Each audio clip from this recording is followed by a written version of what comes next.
just finished the portion of HereNowThis that we call The Hunt. It's kind of the main body of the piece. There are different performances popping up around the west end of Morecambe, and I follow an app to try my best to find them. As a participant in the piece, you download a phone app, and then at the appointed time, it gives you clues to find these different locations. The clues at first are quite challenging, and then they get easier as it goes on. Also, at the top of your screen, there's a bar of stars, and as the star icons fill in, it tells you that you're getting closer. As a Morecambe lad and going to the Duke's Theatre at Lancaster and then Lancaster University, and you get people saying, "Oh, it's not for Morecambe. There's no art in Morecambe." But I believe there's an abundance of talent here. It's just having the opportunity, and this is great. I mean, this morning when we had a gathering in More Music in Morecambe, there were 60-odd people, maybe more, in that room because they wanted to, because they got the chance to show what they can do. We had 11 different sites, and in some places you'd go into a room and somebody would talk to you face to face. Other places you were watching essentially a looping performance. Other places it would be an installation. So a whole range of stuff, and that's kind of part of the fun of it, is that like every site is a little bit different. There is an amazing creative community here in Morecambe. There's brilliant things that happen here. There needs to be more, always. I think that's probably true of most towns in the country. It's great to bring interesting pieces like this to anywhere. That's true of Morecambe. There was a site themed loneliness. In a back alley, there was a guy sitting in a yard playing chess by himself. This character's on the edge of depression, I think, and he's come to his retirement and his wife left him. He's playing chess. He's more or less battling against himself, isn't he? But a really strange thing happened.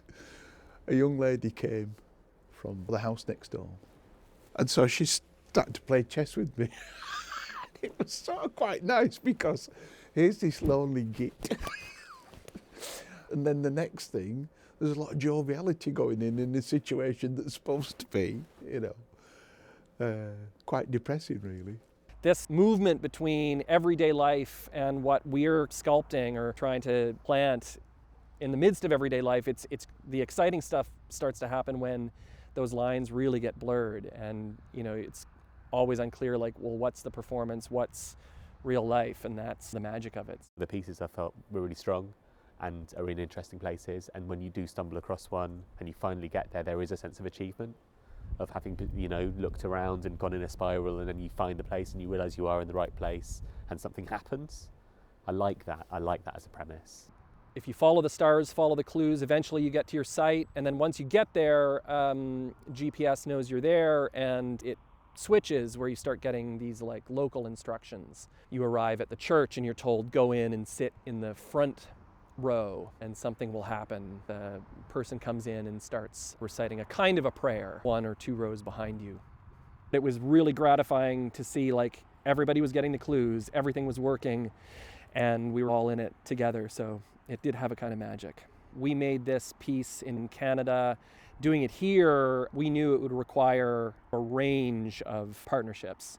So at the gathering tonight, all of those different communities will be together. The professional actors, the members of the community, the university students, the audience, and us, the makers of it, will all be there for this kind of big party where we unveil the blueprint, which is the collection of thoughts that people have been sharing through the app over the course of the treasure hunt this afternoon. Susan Kempster is going to be doing a piece that involves like silent disco headsets, and there's a soundtrack you're listening to. Some people are getting specific instructions about things to do. So it becomes a kind of a group choreography in the space. And so it'll be interesting to see what kind of spontaneous dance party is going to happen. That'll finish. We'll do some toasts. And then after that, Backchat Brass will come out and the Morecambe blueprint will be revealed in the space.